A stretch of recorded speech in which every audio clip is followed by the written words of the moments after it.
o 16 e o 17. Amém? Pode ser?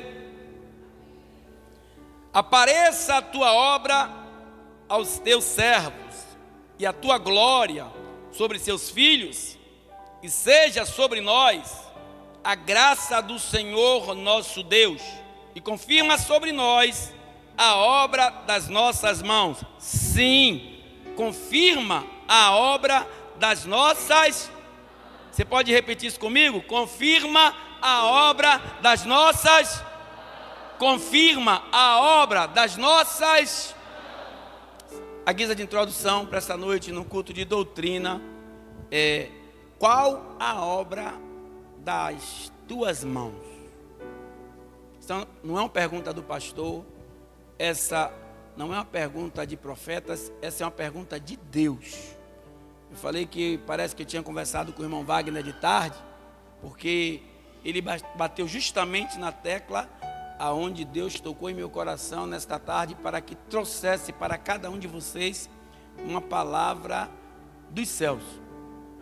Amados, como sempre eu costumo dizer aqui, e Deus usou a boca do nosso irmão Wagner, ser cristão não é nada disso, ou quase nada disso que nós estamos vendo por aí. Ser cristão é uma realidade maior de tudo que nós possamos imaginar. Ser cristão é logrado a ser adorador. E ser adoradores, nós não pensamos mais secularmente, nós não pensamos mais sobre as coisas terrenas, nós começamos a pensar e nos adaptar às coisas sobrenaturais. E para que nós entendamos um pouco, o livro de Salmos, ele é dividido em 5 livros de 150 salmos. Do Salmo capítulo 1, que é um salmo de advertência, até o 41, louvado seja Deus, é o primeiro livro, ou a primeira parte do livro de Salmos. Aí vem dos Salmos de número 42 a 72, ele é o segundo. O primeiro, ele é, louvado seja Deus, quase que todo, proferido por Davi, né? Aqui, como não está escrito, a maioria dessas orações em forma de poesia é de Davi ou foi coletada por ele. O segundo, nessa parte, a maioria dos salmos vem de Corá ou de Asaf, nomes que representam 2 grupos de músicos e também encarregados do louvor no templo. O terceiro livro do salmista, ou livro de Salmo, ele está do capítulo 73 ao 89, que nessa parte teremos os salmos de Hermã e de Etã, além dos de Davi, Corá, Asaf. Segundo aprendemos em 1 Crônicas capítulo 6, Hermã dirigia o primeiro coro do templo, Asaf o segundo e Etã o terceiro. O quarto livro, que é justamente desse número 90 que nós vamos tratar de um assunto sobre ele, até o 106, nessa sessão os salmos são anônimos, não trazem um subtítulo, a não ser o 90, que é por Davi, o 101 e o 103. E o último e quinta parte do livro de Salmos, contendo também os salmos de romance, ou os salmos de subida, como é conhecido, louvado seja Deus, ou salmos de ascensão. Que salmos eram esses? Das festas que tinham simbólicas em Judá, 3 em Jerusalém, eram mais, louvado seja Deus, elevado. Era a Páscoa, o dia de Pentecostes e a festa dos tabernáculos. O que acontecia nessa festa, e os salmos de 119 a 134, que são salmos de romagem, é que subiam povos de outros locais para adorar ao Senhor em Sião. E quando eles chegavam próximo a Sião, começavam a glorificar e engrandecer o nome de Deus por a viagem deles, ser uma viagem tranquila. Porque naquela viagem havia salteadores, O caminho em nome de Jesus era imperfeito, porque havia pedras, havia imperfeições, louvado seja Deus, no solo. Eram rochosos os lugares, um calor escaldante, e muitos deles saíam e viajavam durante semanas, tão somente para adorar a Deus. E os salmistas que salmodiaram, que eles elaboraram salmos de louvado seja Deus, de Romanos, né, de 119 a 114, eles falam sobre exatamente a proteção de Deus em relação à ida deles até aquele local. Então, salmos, eles são livros elaborados acerca de poemas, dentre eles de exortação, glorificação a Deus, e também para que nós tenhamos, em nome de Jesus, em alguns deles, entendimento. Haja vista que nenhum dentre os salmos escrito por Davi, ele vai lá pedir perdão a Deus, porque ele coabitou com a mulher do seu soldado Urias, o seu general, e depois mandou que matasse aquele homem. E ele pede perdão a Deus e revela-se para Deus que é filho de um pecador. Ele ainda assim sendo, pede perdão a Deus para que Deus tenha misericórdia dele. Mas nós sabemos que a trajetória dele não foi tão boa devido a uma certa desobediência. Há uma contradição também em uma palavra escrita na Bíblia, que Deus é segundo o coração de Davi, ou melhor dizendo, Davi é segundo o coração de Deus. Davi não é, louvado seja Deus, não é que Davi tem um coração parecido com Deus, é que Deus, no coração dele, escolheu Davi para substituir o rei Saul. E os Salmos de número 90, em nome de Jesus, eu pedi para que vocês lessem tão somente o versículo 16 e 17, e principalmente 17, que fala sobre as obras de nossas mãos. Se você entender, é tão somente isso, porque ele fala o seguinte: Senhor nosso Deus, e confirma sobre nós a obra das nossas mãos. Sim, confirma a obra das nossas mãos. Então, quando eu disse que ser crente, não é isso que nós vimos por aí. Ser crente é muito mais além de tudo que nós possamos imaginar. Ser um adorador, você tem que ser um bom pai de família, um bom marido, uma boa esposa. Você tem que ser um bom colega de trabalho, um bom empregador, um bom empregado. Você tem que ser um bom vizinho, porque nós estamos arrodeados de uma grande nuvem de testemunho. E, não obstante a isso, naquele grande dia, Deus vai cobrar de cada um de nós a obra de nossas mãos. Bem, e se bem que nós entendamos que esse salmo escrito por Moisés, ele refere-se aos 430 anos do povo ali, de geração em geração, preso ou escravizado no Egito por Faraó. E depois disso, fala também sobre os 40 anos de peregrinação daquele povo, para chegar até a um local onde Deus prometera a ele, que era um lugar chamado Canaã, um lugar que mana leite e mel.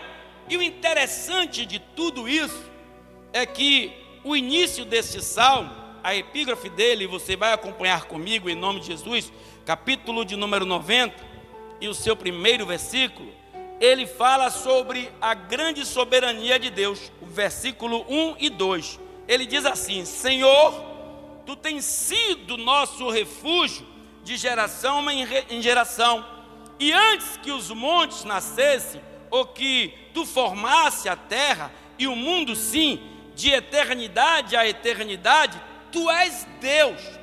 O que Moisés está dizendo, que em meio à escravidão, em meio à peregrinação daquele povo durante 40 anos naquele deserto, Deus pôs sobre ele de dia uma nuvem os guiando para, em nome de Jesus, absorver um pouco o calor, que era de 40 graus centígrados, e de noite uma cortina de fogo, porque a noite era 3 graus abaixo de zero, de tanto frio que era. E em todo tempo Deus era e foi refúgio daquele povo. Nos momentos mais críticos daquele povo saindo, eram quase 3 milhões de pessoas com um único guia, louvado seja Deus, suportado ou sustentado pela mão de Deus, conhecido como Moisés. E quando Moisés, em uma das suas andanças, ele reconhece que o único refúgio que nós temos, e ele nos declara que é de geração em geração, a pandemia, o assassinato de uma maneira absurda acontecendo, pedofilia, estupro, latrocínio, e nós estamos em meio a toda essa guerra, mas ainda assim estamos refugiados no Senhor, e ele vai dizer que é em geração em geração. Então esta geração em que nós estamos vivendo, louvado seja Deus, o Egito é outro, o deserto é outro, o calor é outro, o frio é outro, as perseguições são outras, só que nós temos que entender que existe um Deus protetor sobre nossas vidas. O que nós estamos vendo desde os anos 80 para cá, é o diabo acabando, destroçando com o conceito familiar, destruindo jovens, assassinando mulheres, colocando homens na homossexualidade, mulheres em nome de Jesus no lesbianismo, os jovens cada vez mais ousados e autoritários por si mesmos, não compra nem muitas vezes a escova de dente para escovar os teus dentes, nem um sabonete para tomar banho, mas quando chega em casa, é respondendo a mãe, é respondendo o pai, com ousadia e autoridade. Quando isso acontece, ele fica em nome de Jesus deseducado, eu vou usar essa pronúncia, me perdoe, com a falta de educação, com a falta de administração dentro de casa, e vão para as ruas, e quando chega na rua, acha em nome de Jesus portas abertas para a maquinação de Satanás em vossas mentes. É que eu singule elas, o que eu dê nomes: maconha, cocaína, heroína, êxtase, pistola, HK, fuzil, homem com homem, mulheres com mulheres, sem contar com os furtos, com os assaltos, 157, 155, 33, tráfico de drogas e coisas concernentes a essa. E não obstante a gente estar passando por isso tudo, nós estamos tão refugiados, porque infelizmente a política do nosso país não corresponde com a riqueza que há em nosso país. O nosso país é um país muito rico, e eu já falei sobre isso aqui. A nossa fauna, a nossa flora, a floresta amazônica, meu amigo, há muito dinheiro em nome de Jesus naqueles lugares. E infelizmente a política do nosso país não ajuda os pobres. Eles não se compadecem com a situação do pobre, como já somos chamados os favelados, os descalços. Então, quando Moisés ele se viu na dependência de estar andando naquele deserto, animais ferozes que podia encontrar no meio do caminho, mas noites escuras e frientas, o dia escaldante, só muitas vezes não tinha água para beber, não tinha comida para comer, e Deus ainda operava milagres já naquele tempo. Na rocha do deserto ele fez sair água, e do céu ele fez cair o maná para que o povo comesse, e ainda assim o povo murmurava.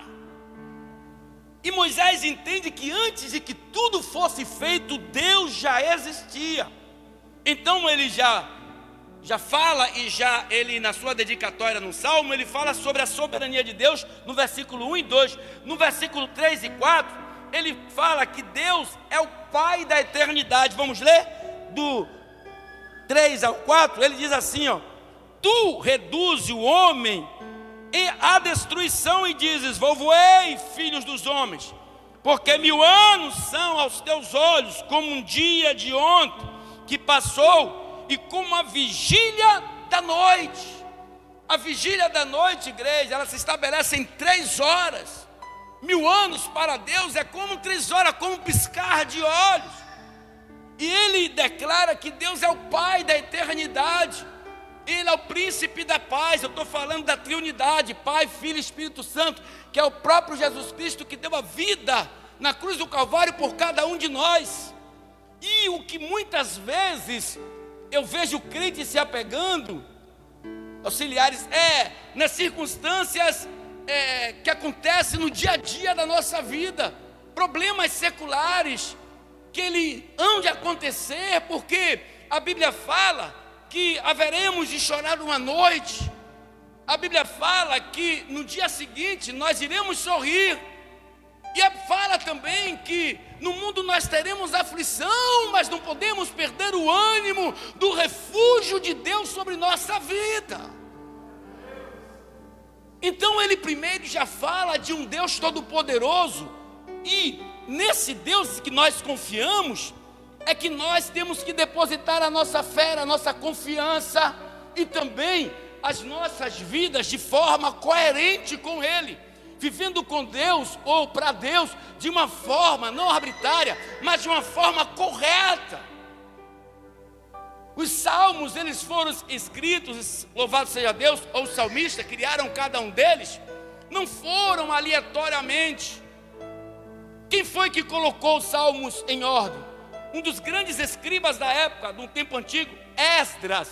Ele pôs cada um conforme a necessidade de cada um de nós. Quem aqui precisa de Deus, levanta a mão. Porque se nós não tivermos Deus como nosso refúgio, quem vai nos refugiar no dia da nossa angústia? Quem é que vai, em nome de Jesus, nos pôr no colo? Eu não estou falando de um colo de mãe, de um colo de pai, de um ombro amigo, não. Eu estou falando de uma pessoa que, além de trazer, em nome de Jesus, um consolo no teu coração, pode trazer resultados como cura, milagres e coisas concernentes a essas coisas. Então ele começa a falar do Pai da eternidade. E nós daqui a pouco vamos chegar lá no versículo 10, mas antes de eu falar sobre isso, por que eu estou falando sobre a eternidade? Porque nós estamos passando aqui, igreja, um tempo, mas um tempo tão pequeno e rápido, que nós não nos preparamos para a eternidade. E o nosso Pai da eternidade, Ele deu a vida dele na cruz do Calvário para que nós tivéssemos uma eternidade celestial e não uma eternidade do fogo eterno.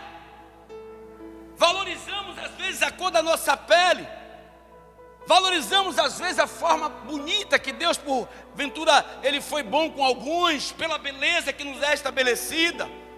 Valorizamos às vezes, em nome de Jesus, o nosso ego, a nossa vaidade.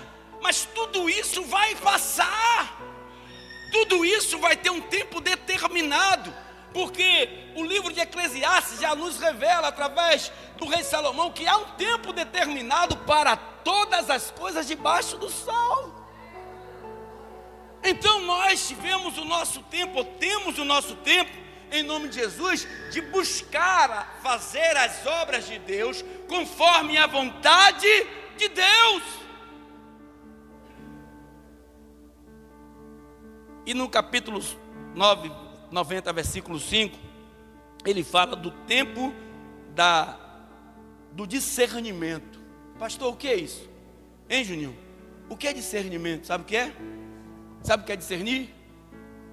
Não tem vergonha de falar, não. Discernir é você saber o que é certo e o que é errado. Então ele fala do tempo do discernimento. E é no tempo do discernimento da nossa vida que nós vamos nos apurar e nos avaliar para sermos avaliados por Deus no dia que Ele for ver as obras das nossas mãos. Você quer ver uma coisa? Abraão, ele pede a Deus 50 justos para que ele não destrua Sodoma e Gomorra. De 50 desce para 45, 30, 10, aí não encontra, mas encontra quantos? 4 justos em 2 cidades, e dos 4 justos, só um se salvou, porque saíram Ló, sua esposa e suas 2 filhas. A mulher de Ló olhou para trás, porque desejando talvez o que deixou em casa, as coisas que ficaram para trás virou uma estátua de sal. As 2 filhas de Ló, se prostituíram, embebedaram ele e tiveram filhos dele, ou seja, só ele se salvou entre 2 cidades, que Deus destruiu todas as 2 cidades. Abraão pediu a Deus para que não destruísse, e fez com Deus lá: ó Senhor, se porventura tiver 50 justos na cidade, o Senhor libera os outros. Libero, me mostra 50 justos, me mostra os 40, me mostra os 30, me mostra os 10, me mostra, não tem, só tem 4, e ainda assim no meio do caminho se perderam. Então concentra os teus pés diante da presença do Senhor, para que Ele possa guiar a sua vida, e Ele possa escrever a sua história. Eu não falo da história aqui não, e vou chegar lá, eu falo da história após a morte. A Bíblia ela não mente. Bem que nós sabemos que o princípio das dores viria, mas por que essas coisas nos acontecem? Está estampado na cara do mundo inteiro, e infelizmente nós fomos protagonistas disso. Quando no São Dobro, no Rio de Janeiro, arrastaram Jesus daquela forma, homossexuais fizeram o papel de Cristo, e o diabo pisoteando Jesus, como se o diabo tivesse vencido Jesus. E nós sabemos que a história é outra.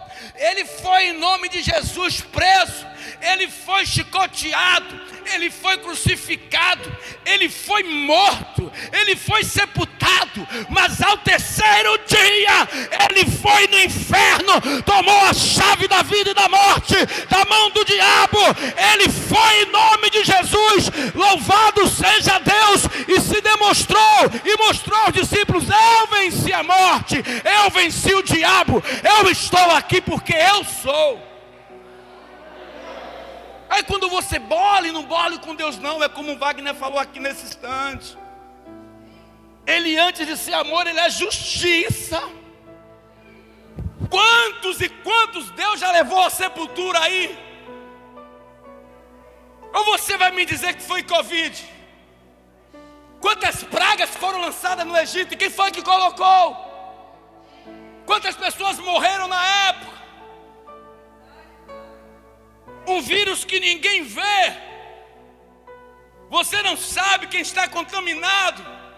Você não sabe de que forma ele vai atingir você, porque algumas pessoas ele libera, mas outras ele leva à morte. Porque zombaram de Deus, humilharam Jesus, mentiram descaradamente. E aí Deus, quando bola com ele, as coisas mudam de figura. Eu vi uma reportagem do rapaz, nada contra, Paulo Gustavo, e vi em uma das suas peças teatrais, de uma forma irônica, ele interrompeu um casamento e pedir ao padre, que supostamente era padre, se poderia, eu acho, algo nessa natureza, casar ele com o namorado dele. O padre disse: não, porque a Bíblia nos condena. Ele disse: a sua Bíblia é desatualizada. Seu Jesus, se ele estivesse aqui, ele estava indo para um show de Pablo Vittar. Rapaz, não brinca com Deus não. Não demorou muito, porque para certas circunstâncias Deus não precisa nem se levantar do trono. Precisa não. Ele só faz olhar e soprar. Eu já imagino, sabe, Wagner Messias, o dia que Deus soprou esse vírus na terra, porque foram milhares de gafanhotos invadindo ali aquele local, mosca, pragas e lepras, rio em forma de sangue. Aí hoje nós, como cristãos e adoradores, temos que entender que este problema, principalmente esse dessa enfermidade, é tão somente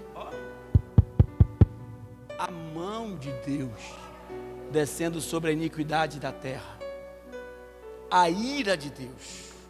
Aí, em nome de Jesus, do 5 a 10, ele diz assim: tu que fala sobre o tempo do discernir, viu, Juninho?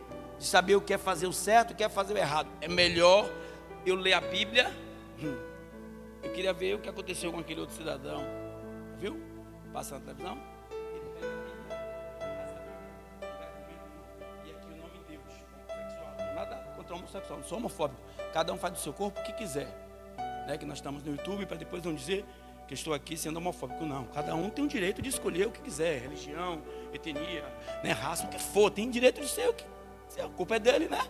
Mas daí a pegar a Bíblia Sagrada, arrancar as páginas, sair no meio da rua comendo e o nome de Deus escrito, depois chegar lá na frente, apagar o nome de Deus e deixar Jesus só com U e o S, o E e o S, e sair se rebolando e mostrando: ah, meu amigo, ai daquele que mexe com Deus vivo. E nós entendemos isso porque Golias era desse tamanho aqui, Juninho. É Golias. Alguns historiadores, estudiosos, chegaram a calcular o peso de Golias, com todas as suas roupas, a quase 500 quilos, meia tonelada, de tão grande e forte que ele era. Só a couraça que ele usava, ela pesava 70 quilos, mais do que um saco de cimento. Ele levava aqui no peito. A espada do homem, se não me falha a memória, era quase 30 quilos. E Davi era um menino diante daquela situação. E ele durante 40 dias confrontou o povo de Deus. E Deus preparando o guisado para ele lá em Belém, na casa de Jessé. E aí Jessé disse: Davi, meu filho, vai ali, vai no arraial da guerra e leva essa comida lá para o rei, leva esse pão para os seus irmãos e me dá notícia de seus irmãos. Quando ele chega lá, durante 40 dias, 2 vezes no dia ele vinha mais ou menos num campo de guerra. Tem alguém aí do povo de Israel que possa vir contra mim? Se me vencer, o meu rei será subalterno de vocês, mas se eu vencê-lo, o rei de vocês será subalterno em todo o reinado. Todos eles estavam escondidos. 40 dias. 40 dias também Jesus ficou na terra, para depois ser erguido aos céus. 40 dias Deus derramou chuva na terra durante dia e noite. 40 dias ele fez isso. Mas aí vem Davizinho e pergunta: como é que está a guerra aí? E quando ele vê aquele incircunciso, como ele chama, se levantando contra o Deus que ele serve, ele se levanta e com uma pedrinha. Nós fizemos essa campanha aqui, Deus fez algo tremendo. Pena que a pessoa não está aqui, eu não posso contar. E com aquela pedrinha ele derrubou aquele gigante. E com a espada dele, a própria espada, ele arrancou a cabeça daquele gigante. Pastor, o que é que o senhor quer dizer com isso? O Deus que nós servimos, ele faz com que nós, depois de 4 dias, venhamos sair em nome de Jesus de dentro do sepulcro, como que Jesus disse a Lázaro: Lázaro, sai para fora. Espera aí. Interessante que eu estava conversando com o irmão e nós chegamos a uma conclusão óbvia. Por que Jesus mencionou o nome de Lázaro? E nós nunca paramos para pensar nisso.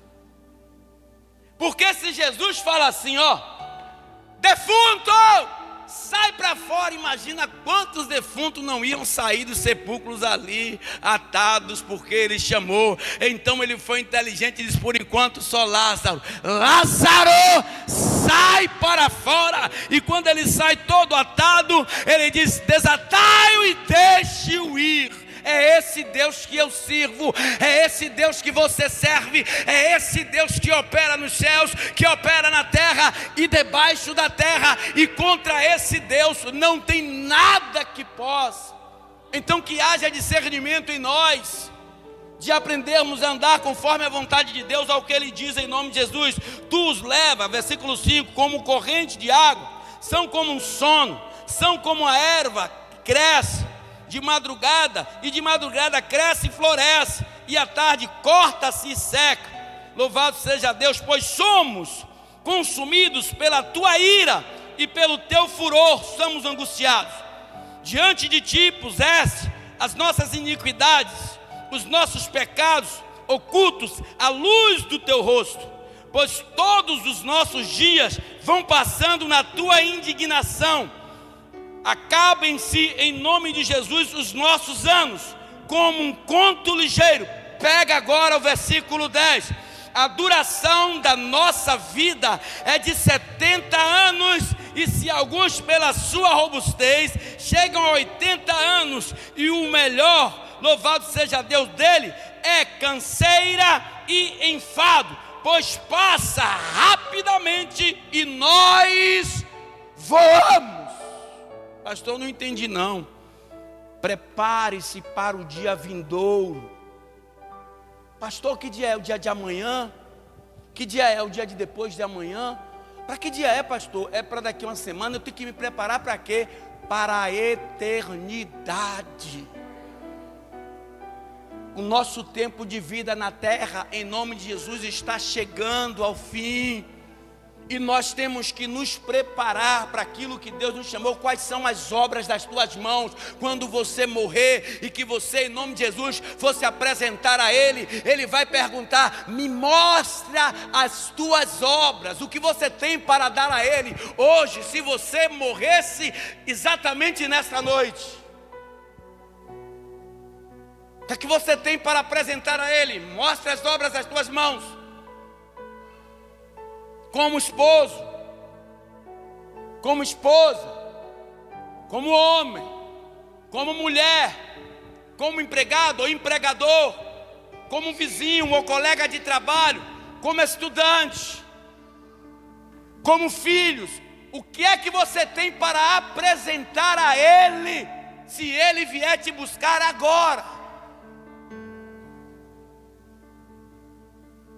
Chegaremos a 70 no enfado de vida com 80.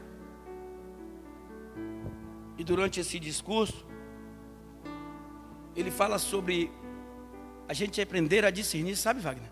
Aprender a saber que nós não temos valor nenhum. O cara cheio de fome há 23 anos. Agora vai ficar a semana toda falando o quê? O jornal aqui do Brasil é assim. A semana toda falando de um caso que se acontece, né? Vai repercutir. O cara foi passar de uma sacada para outro, embriagado, né? Provavelmente, ou em outras coisas mais. Com 23 anos, cheio de dinheiro.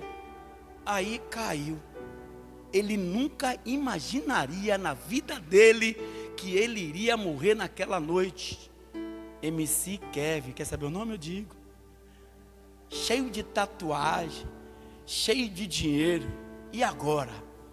Aí chega na frente do grande eu sou. Me mostra o que tu tens em tuas mãos. Qual foram as tuas obras na terra? O que tu fizesses? Então é momento de você discernir entre o certo e o errado. Pastor, mas a Bíblia não nos declara acerca da morte, de inferno ou paraíso ou céu. Não, tem 2 versículos, ou 2, louvado seja Deus, capítulos na Bíblia que nos declara, no Antigo e no Novo Testamento. Eu vou primeiro para o Antigo. Morre Lázaro e o rico. A Bíblia fala que entre o paraíso e o inferno há um abismo. E aí, quem está do lado de lá, começa a gritar em um determinado dia: Abraão! Pai Abraão! Abraão, o que é? Eu conheço esse homem aí. Pede a ele que vai falar com os meus irmãos. E antes essa conversa dele, ele pede para que faça isso aqui, ó. Molhe a mão, um copo com água e derrame sobre minha língua, porque eu não estou aguentando de queimação. Aí ele pede para que mande Lázaro lá. Ele disse: não, quem está aqui não pode ter contato com quem está aí, quem está aqui. Aí não pode ter contato com quem está lá. Ou seja, no inferno, esperando a segunda morte. Quer outro conselho? Que é assim, Jesus está lá.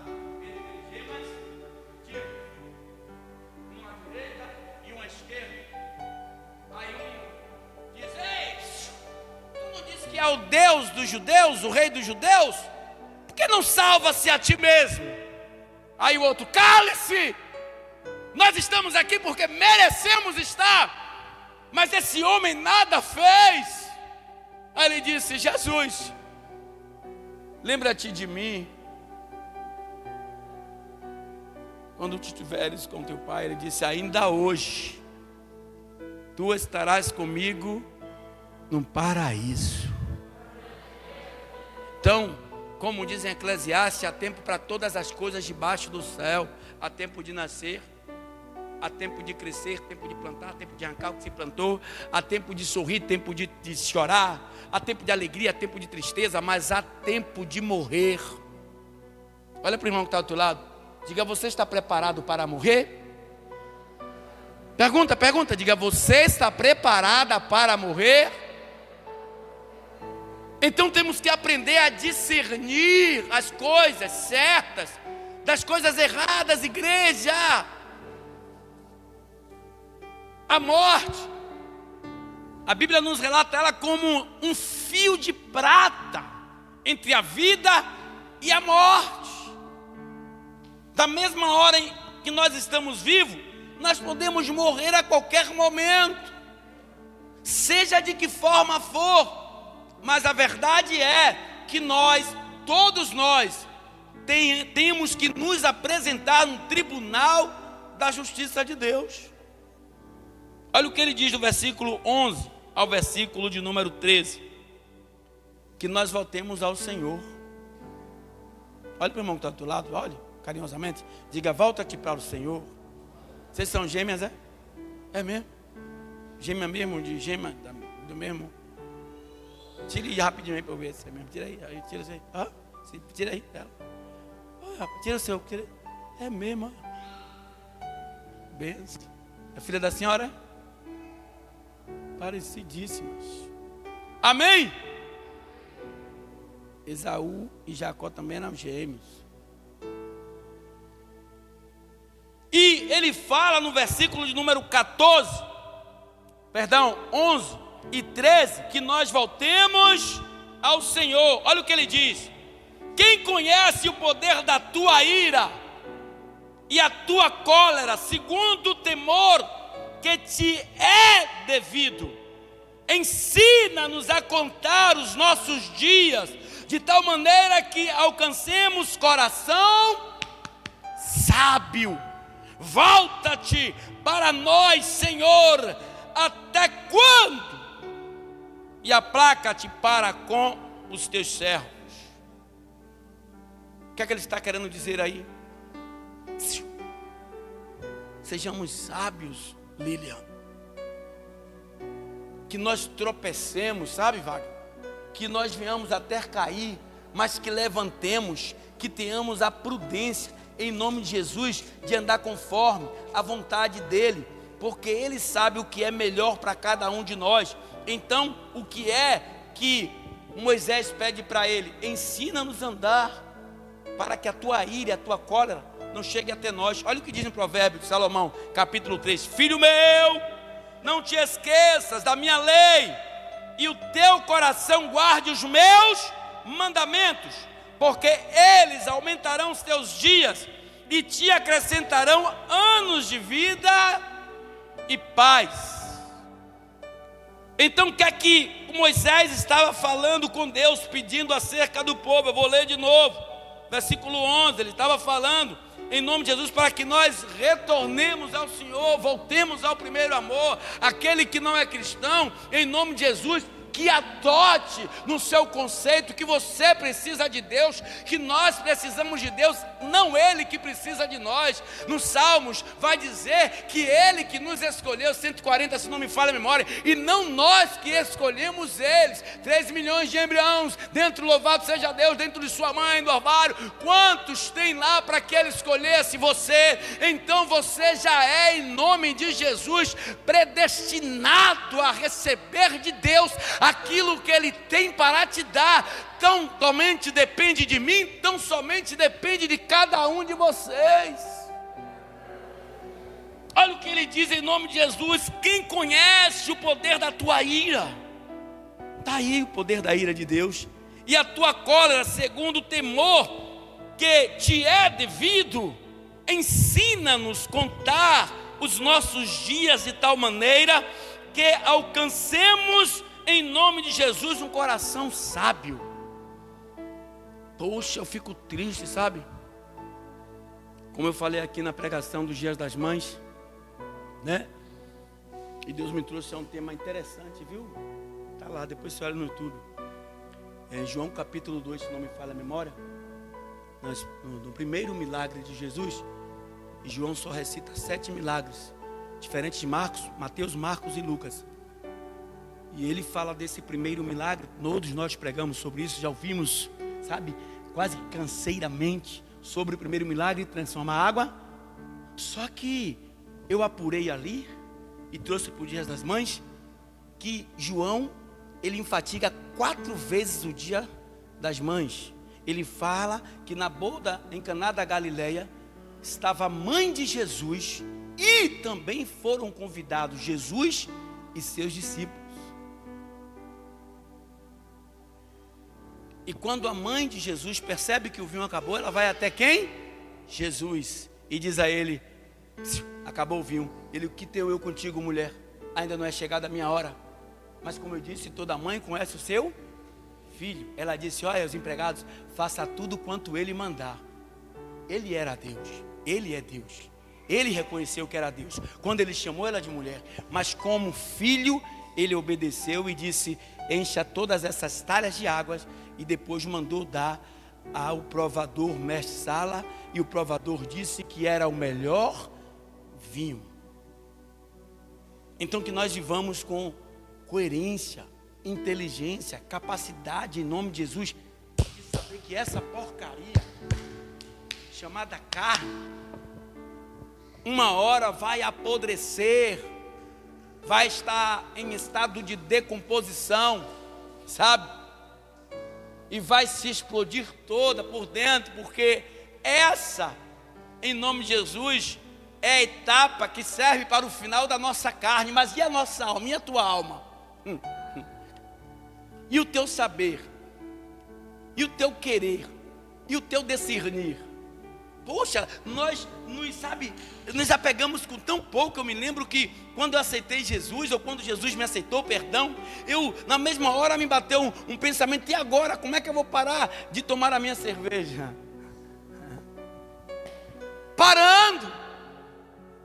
Parei. Nunca usei droga, mas fumei um cigarro terrível. Bebida de tudo quanto era tipo que você mandasse eu beber, eu bebia. De folha podre até uísque. Podia mandar aqui. Mas a principal era a tal da cerveja.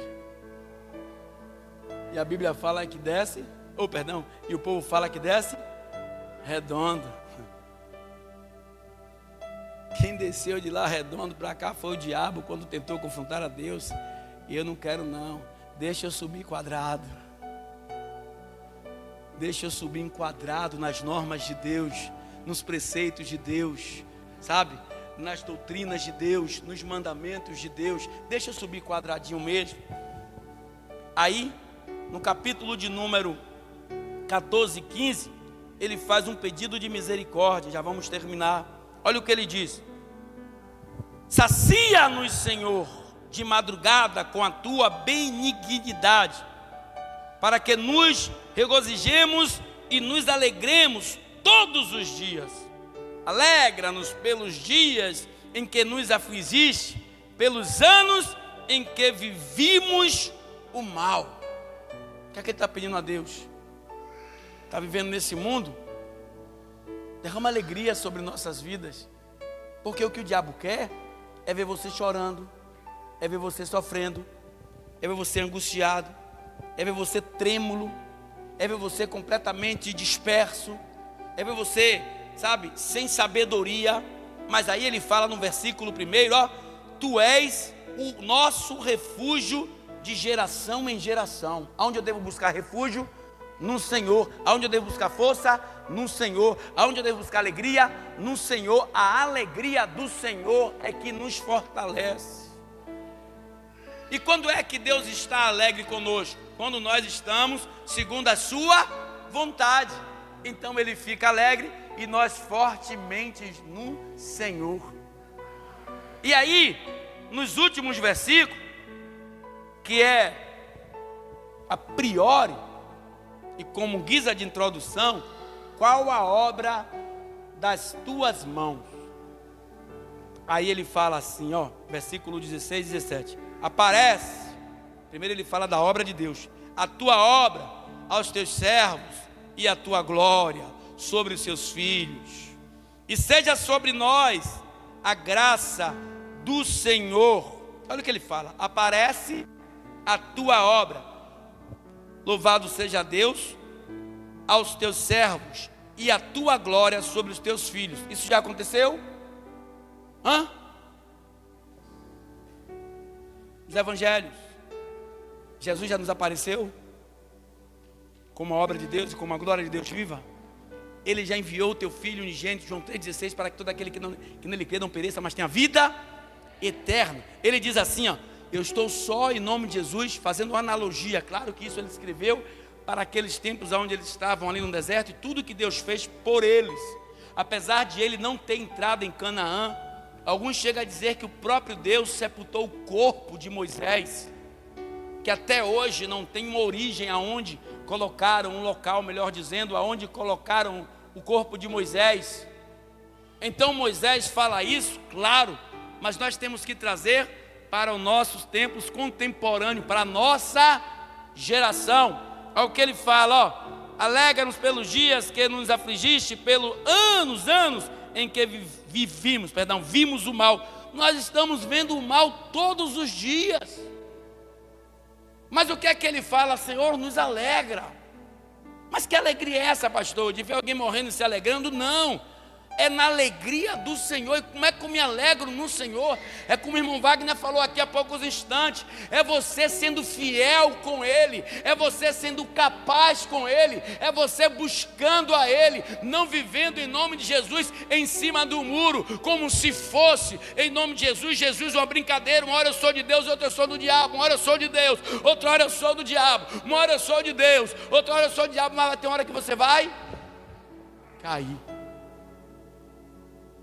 E se cair, e Deus tiver misericórdia para te resgatar, amém. Mas se não, e agora? Quantos desceram à sepultura? Quantos, por misericórdia de Deus, em nome de Jesus, foram tragados e mortos? E tiveram aqui, sentaram aqui. Quantas pessoas? Quantos jovens? Eu falei jovem. Quando resgataram as fotos antigas aí da igreja antiga, eu me lembro que eu sempre ficava divertindo Gerald.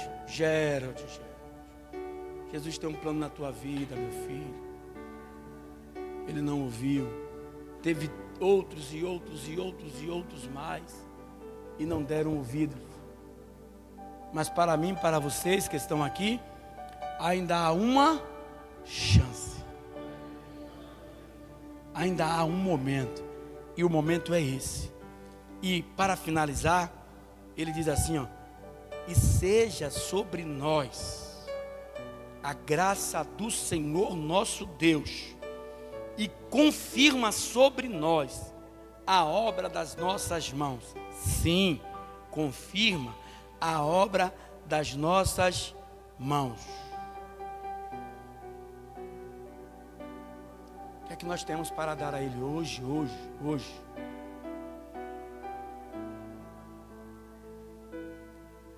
A doutrina na igreja é para ensinar o caminho em que o crente deve andar. Hoje perderam, né? Trocaram a doutrina por usos e costumes dentro da igreja, das igrejas, fazendo a vontade dele, dela, deles e delas, tirando o desejo do grande eu sou de dentro da igreja, sabe? Abonando a cristocência, tirando a cristocência do meio, ou melhor dizendo, dos altares da igreja, e pondo sobre eles, sobre nós não, está repreendido, sobre eles, a antropocêntrica, ou seja, o poder do homem, o falar do homem, o agir do homem. Então, em nome de Jesus, enquanto há tempo, renuncia aos teus pecados, às vidas que vivemos que não agrada a Deus, e contemos os dias de nossas vidas diante da presença de Deus, para que Ele possa ter misericórdia de nós. O que é que tem na tua mão? Fica de pé em nome de Jesus. O que é que tem na tua mão nesta noite para que você possa, pode ficar de pé?